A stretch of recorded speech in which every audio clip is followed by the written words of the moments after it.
Good morning, everybody. Welcome back to your daily tarot reading for this Monday, February 3rd, 2020.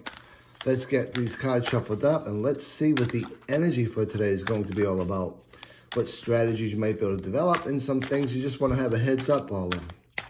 So, I hope everyone had a good weekend, and I hope you got through that sense of stagnancy if you were going through that yesterday. Equally so, I hope you saw the opportunities that were being presented to you.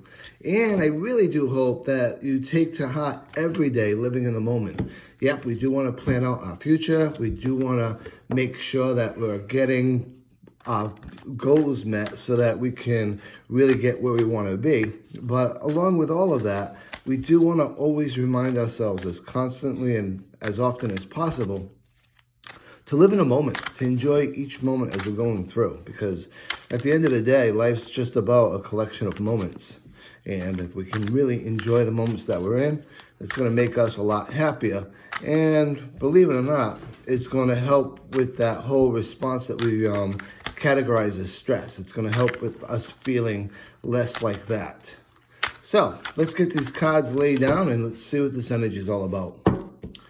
All right, so we have our first pile, our second pile, and finally, our third pile. And let's see. I'm kind of really feeling this third pile today. I was sort of feeling it when I first laid it down, and I'm definitely feeling it now as I go through and over the other two piles. This one's really screaming out to me. So let's see what we have. All right, let's not panic. We have the Devil card. So let's take a look at this Major Arcana card. First off, when we talk about this card, it's a Major Arcana card. So it's all about things that we have to experience, not necessarily things that we're going to be able to change, but certainly we can change our responses to it. So when we think of the Devil card, some key words that we want to keep in mind, obviously. Addiction and depression comes to mind. Secrecy also comes to mind. Cheating, obsession, dependency comes to mind. Materialism, feeling powerless, feeling hopelessness, being lied to or being dishonest, and mental health issues come to mind, such as depression and some of the things that we just talked about. So when we look at the general context of the card, some things we want to keep in mind. When we look at this card, it could mean that you as someone within your inner circle are really dealing with depression or addiction at this point in time. There's a sense of feeling trapped or restricted.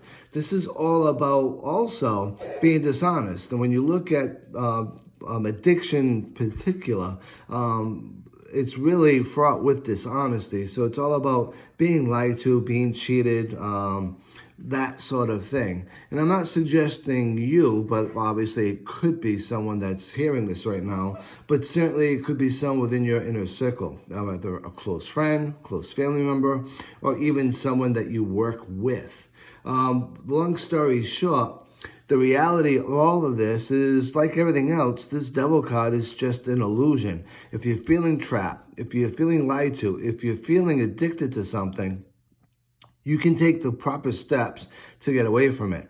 If you look at this card, when you're feeling trapped, you're feeling stagnant, you're feeling depressed, you're feeling that way mostly because you're feeling trapped in the woods. You don't see the clearing at the end of the forest.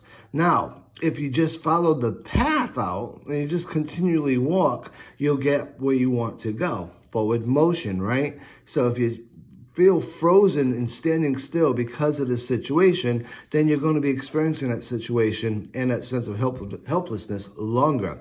However, if you take your bearings, you accept where you are right now on this path, and now you start moving forward, you're going to develop strategies to get out of the forest. Now, using that as an example, if someone's stuck in a forest and you don't know your way out, you develop strategies, right? You develop listening senses to listen to what direction to go into. You look for directions with the sun to see what direction to follow. You look for running water and you follow the path of water flowing downstream that will lead you out of where you're at.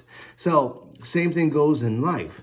If you're feeling trapped and stuck in this situation, or someone you know is feeling that way, this is the time to help guide them out.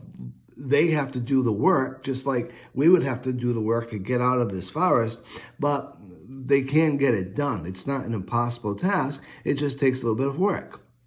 Now, along with all of that, this card is also about obsessions and obsessive behavior and secretive impulsive behavior. This could be about you, a person that you know, or a person in your inner circle or coworker that's exhibiting some of these behaviors, either with somebody else or with a substance or with a circumstance. That all being said, these are things that you can actually get out of once it's recognized that possibly you're deeply into it. From a love and relationship standpoint, it's not the most positive card out there, I'll be honest with you. It's all about feeling trapped. It's all about feeling like a loss of freedom, or all about being lied to or lying to somebody else. It can be a card of codependence. It can also be a card of mental health issues and depression and jealousy and envy and deception and dominance and all of these things that just aren't very healthy in a relationship. And that could be with friends, or that could be with a significant other as well. And it's all about obsessive behaviors, checking phones, checking where a person is, calling up, seeing where they are, hundreds of texts. All these things, none of that makes for a healthy relationship. So, what do you do with that, you ask? Well, if that's some of the things that you're actually seeing in the relationship that you're involved in, first thing you want to ask yourself is, A, is this acceptable and do I want to stay in this relationship? If the answer is no, then get out of it. If the answer is I do want to try to stay in this relationship, then the next step is trying to seek out professional counseling. Get some assistance. If ever you're feeling in danger in a personal relationship by a person being obsessive or controlling, you need to get away from that person immediately. And then once you know that you're safe and people that you know and love are safe, make the next steps to decide what you want to do. Now, from a money and a career standpoint, well, you know how that goes. This isn't going to be the most positive card for that either. It's about feeling trapped in your job, right? It's about doing things that you really do not like to do in your job, whether it's the job itself or whether it's assignments within that job, or whether it's colleagues or coworkers within that job that really work within you. Some things to keep in mind for today. Whatever assignment you have, even if it's not the most favorite for yourself, get through it with the best way you can, because this circumstance will change. If you're dealing with personnel or people at work that potentially can sabotage you, then watch for that and only be around, only speak with people that you trust. Always keep in mind that sometimes you want to keep your friends close, but your enemies closer. But the long story short of all that is you never go into a situation with a blind eye. If you know that there's potential for things to happen, then insulate yourself and prepare yourself for it. Big story, long story short is with work, unless you have an opportunity to get out of the job that you're in, you have to accept the circumstance that you're in and get out of the circumstance within it. And that means if you're not happy with the assignment for today, if you're not happy with what's going on for this week, get through this week. Do it being on a high road, and this will eventually change. As with everything else in life, nothing is permanent. So this was an extra long reading for today. I hope you enjoyed it. I look forward to reading you again tomorrow. And don't be all stressed out about the devil card, all right? And as always, be well, be safe, and be blessed.